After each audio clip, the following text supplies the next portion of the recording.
అనిపించేదే railway station.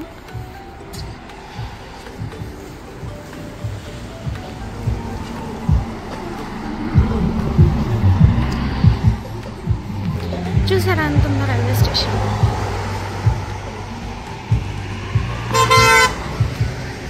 అలా రోడ్లు దాటకూడదు అనమాట. మనం దాటాలనుకున్నప్పుడు ఇక్కడ ప్రెస్ చేయాలి మనం.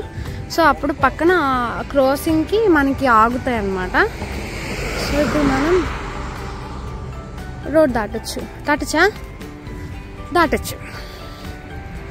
సో ఈ లైన్లోనే మనం దాటాలి.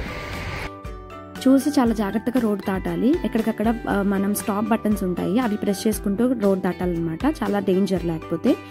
సో మనమైతే రైల్వే స్టేషన్లోకి వచ్చాం. ఇది చూడడానికి ఒక అరకులో కానీ లేకపోతే గోవాలో కానీ ఇలా ఊటీలో ఉండే రైల్వే స్టేషన్స్లా ఉంది కదా. నాకు అదే ఫీలింగ్ వచ్చింది. మూవీస్లో చూపిస్తారు కదా అలాగా. సో నాకైతే చాలా భయం వేసింది రైల్వే స్టేషన్లో. ఎందుకంటే ఎక్కడ తుపాకీ పేలిద్దా అనే భయంతో ఉంది. సో మనం వచ్చింది నెక్స్ట్ అపార్ట్మెంట్స్ నుంచి వచ్చాము. అంటే వాకబుల్ డిస్టెన్స్ 2 minutes మనం నడిచాము. ఫైనల్లీ మనం రైల్వే స్టేషన్లోకి ఫస్ట్ టైం యూఎస్లో రైల్స్ ఎలా ఉంటాయి, మెట్రోస్ ఎలా ఉంటాయి చూద్దాము. నేను చూసి భలే నాకు మూవీస్లో ఉన్న ఫీలింగ్ వచ్చిందనమాట. అందుకే ఆ షాకింగ్ ఫీలింగ్. ఫైనల్లీ మన దగ్గరికి ట్రైన్ అయితే వచ్చేసింది. డ్రైవర్ అయితే ఉన్నాడు. మీరు ఎప్పుడైనా హైదరాబాద్ వెళ్తే అక్కడ మెట్రోస్ ఉంటాయి కదా, సేమ్ అలాగే ఉంది. సో నేనైతే డ్రైవర్ పక్కనే కూర్చున్నాను. మనకైతే ఎప్పుడు దీంట్లో ప్రయాణించాలంటే ఒక కార్డు ఉంటుందంట, దాన్ని రీఛార్జ్ చేసుకోవాలంట.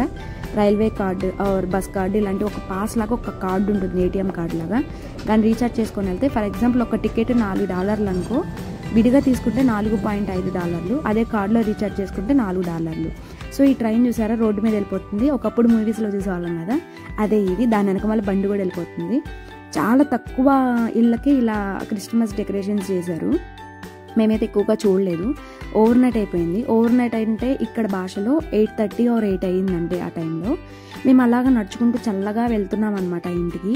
ఫైనల్లీ నా ఈ ట్రైన్ ట్రిప్ అయితే కంప్లీట్ అయింది. Bye bye.